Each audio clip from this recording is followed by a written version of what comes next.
This is me and my baby girl. And see how fair she is. She's a twacham.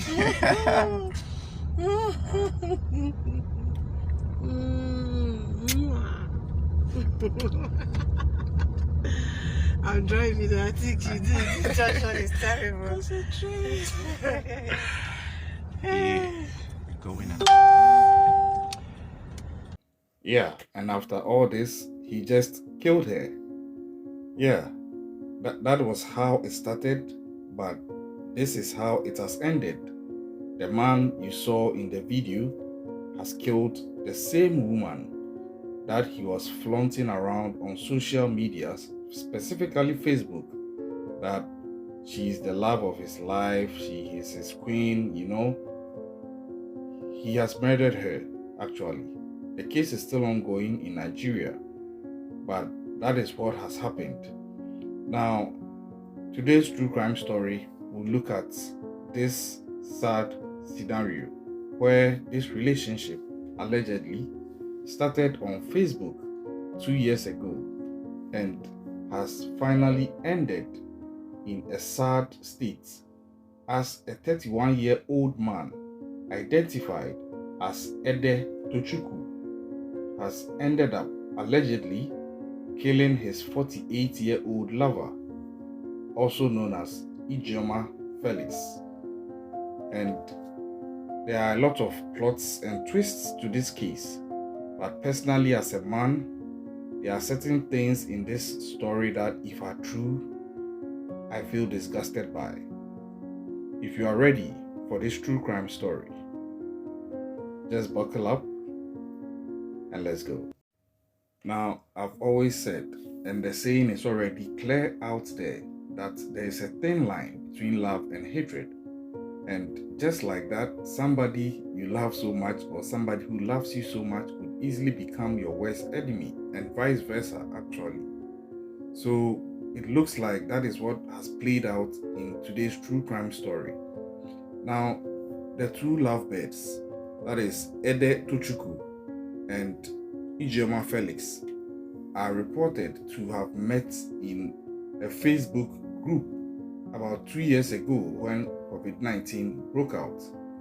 Now, it's unclear exactly what specific group it was, but this was part of the confession that Ede, that's the guy who has now been accused of killing this lady, gave when he was being paraded by police just 27th of December 2020, just about 4 days ago. Now, this crime happened in Nigeria, West Africa, and if you look at how this whole thing started, it sort of leaves a question begging. How well do we truly know the people that we allow into our lives through social media?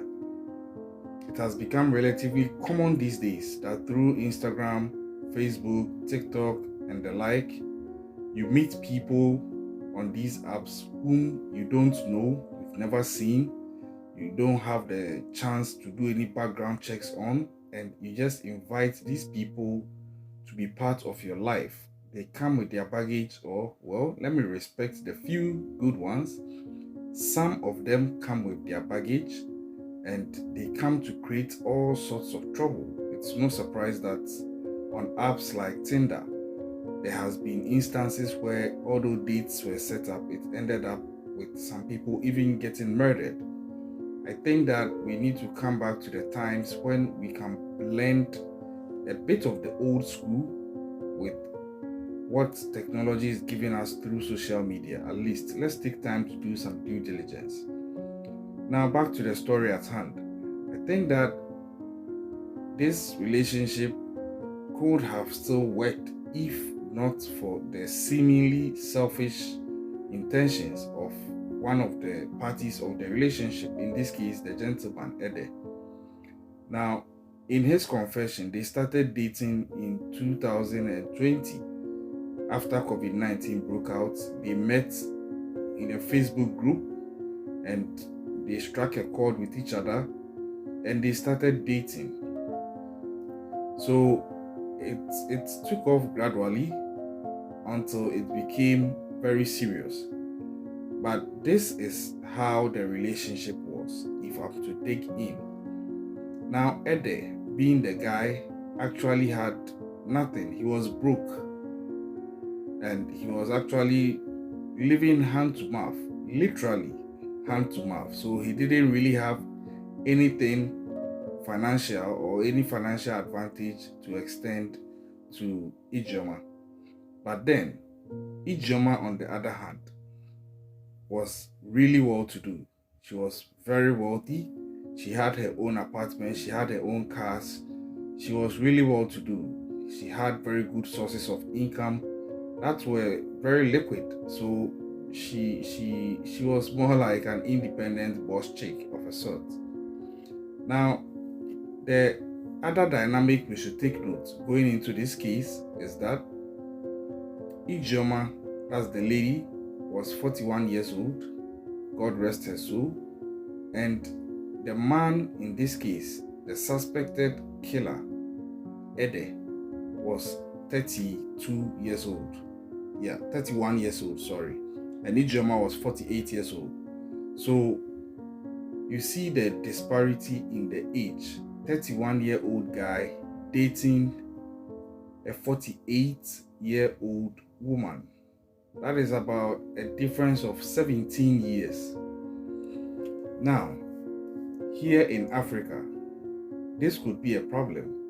I'm sure in other countries, especially up west or in European countries, this might not be so much of a problem. But here in Africa, it's very likely to become a problem, especially when the relationship is evolving towards marriage. And there are rumors that that is where this issue started from, which would culminate in Ijoma's murder or killing, for that matter. So there's a 17 years gap between them. But Ijoma, the lady, is now the one with all the money, which she has obviously worked hard to earn. And the guy, who is 31 years old, has nothing and is dating this woman. Straight away,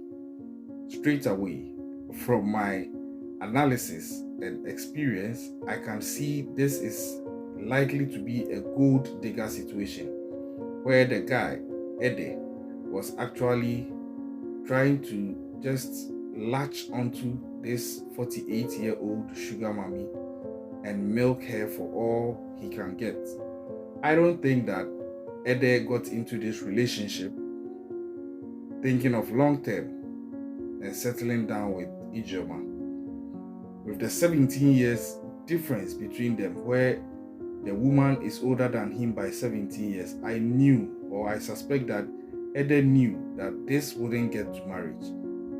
But obviously, he's likely to have been motivated by her money because, according to the reports, Ijoma was so much into him that she even catered for his schooling to get him educated to a point so that he could become employable, and she paid for all of these things on her own with no duress. She just offered to do this and she did it wholeheartedly for the guy. It didn't end there. It's reported that Ijoma even went to the extent of buying a vehicle for this man, and it still didn't end there. It even got to the extent that Ijoma even invited Ede to come and stay with her in her 2-bedroom apartment. So at least it's more likely that Ijoma was looking for true love and she felt she had found a man whom she could help build to the status that she was at, and then help him to become someone in life, and then they settle down together. I think this is beautiful if that is what it is. But like I said, I think that Ede probably came into the relationship with an ulterior motive because, looking at the age difference, I'm sure he knew that he wasn't going to go far with this woman. He was going to milk her and then leave her. So it was no surprise that when Ijoma ended up being killed at the hands of Ede, and Ede being eventually arrested. This is what he said. He said that their relationship was okay until Ijeoma started getting confrontational with him anytime he had to receive a call from a lady or she saw him with another lady. This could be true, where Ijeoma at the age of 48 and having put in so much into this 31-year-old guy whom she is older by 17 years, she's older than him by 17 years, could feel a bit insecure.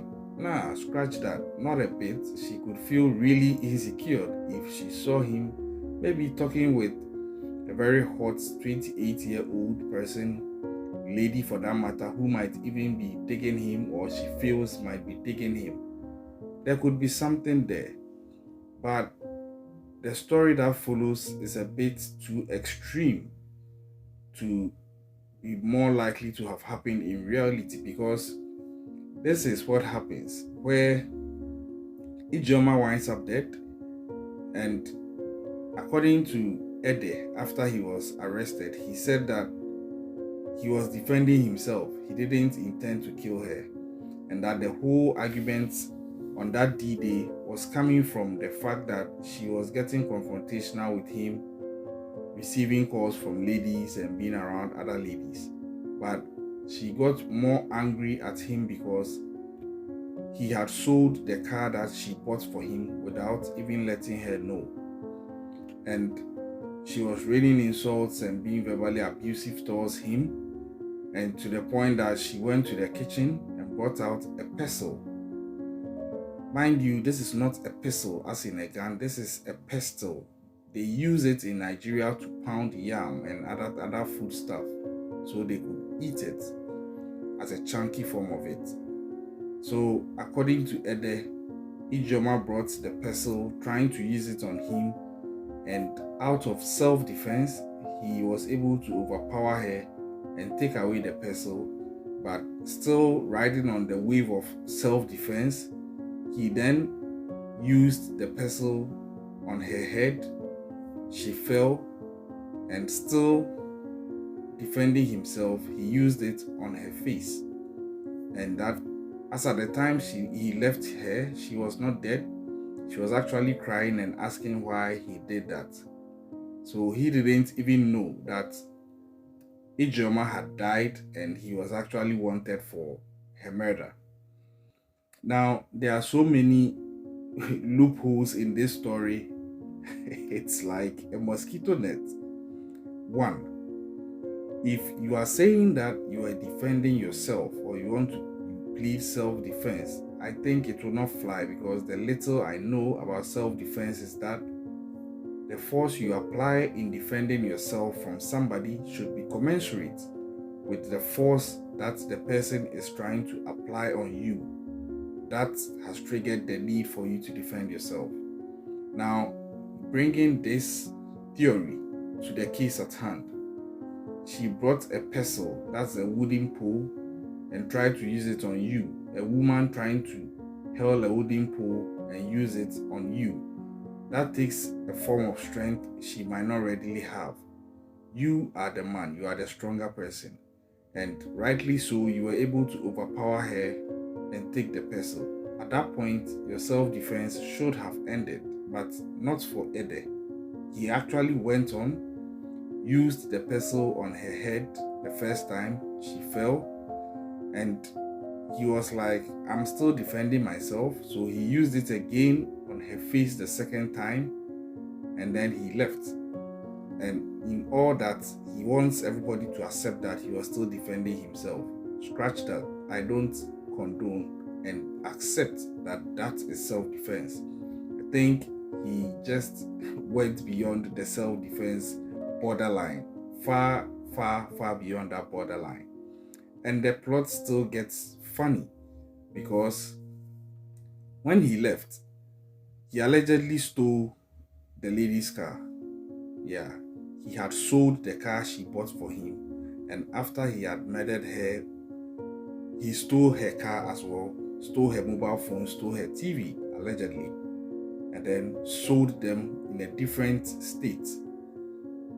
So he has now been arrested, he has been paraded, he has confessed, but he is pleading self-defense. With my little knowledge, I have already punched some holes in his self-defense plea. If you have more knowledge on that, you can let me know in the comment section. But I think that this is more like a sugar mommy Facebook love story gone bad, where Ijoma was genuinely seeking love and thought she had found it in this guy called Ide, and to the point that she was ready to take on so much for this guy. In these days, just ended 2022. At what point will a woman who hasn't even married, or you haven't even married, decide that she's going to take you through school as a man, buy a car for you, just get you employed, bring you to stay with her at her apartment, and just take care of you financially? It takes a lot for that to happen. I think genuinely Ijoma may have felt true love for this guy, but to the contrary, this guy seems more likely to have just been after the free lunch and her cash. And that is where it hurts. That is where it truly hurts, because I believe that if Ijoma's love was genuine, then she didn't in any way deserve what this guy has done. Now, to the part about the issue which just rubs me the wrong way, that is if it's true. So you can see, or I can see, that Ede is an opportunist. Yeah, as a man, at what point have you agreed that it's okay for the woman to take care of you through school when she's not even your wife, and also to be paying things for you, to buy you a car, and to invite you to stay in her apartment, and he obliged without any resistance? And you could clearly see that he enjoyed the free lunch. I think this is a lazy guy who is an opportunist and a gold digger of a man, and he found a woman who was well-to-do, had a good heart, and wanted to just take a man that she loves and treat him right and mold him to become her dream man. I think there is nothing bad about what Ijoma was doing, if the facts are what we've heard them to be. So as it stands now, Ede is in the grips of the police in Nigeria, and investigations are still ongoing. Now, according to Ijoma's sister, she hadn't heard from her for some time. She passed by her apartment but didn't have the keys, but then she just noticed a foul stench coming from the apartment. Now, eventually, when she reached out to the police and they were able to get access into the apartment, they found her sister, Ijoma, dead and wrapped up in a rag. And I don't know how people sleep at night after they've done this and walked away as if nothing has happened. Leave your comments in the comment section. What if this is true? What punishment do you think this guy deserves? And what are your comments about relationships where one party is so good and trying to give off his or her best, and the other party is just sticking along for the ride, ready to jump ship as soon as things go south? Now, we are in 2023. Thank you so much for 2022 and the support you gave us. You took us from 0 to 332 subscribers specifically. We are in 2023. Can you help us please get to 1,000 subscribers before the end of March 2023, so our channel can also get monetized? We appreciate the support you've given us so far. On your own, it might not be enough that you subscribe, but after subscribing, kindly just share the links with your various groups, WhatsApp, your various social media groups. In as much as you are helping us, you're also helping them, because we are bringing true life experiences, true crimes to the doorsteps of your people in your network. And for all you know, some of the tips that we share, some of the facts that we bring out in these issues could help save the life or save the joy and happiness of someone in your circle. You never know. So aside subscribing, share with your the people in your network. Hit the like button. It helps us a lot. Leave your comments in the comment section. And as always, stay safe. Keep an eye out. We'll catch you on the next one.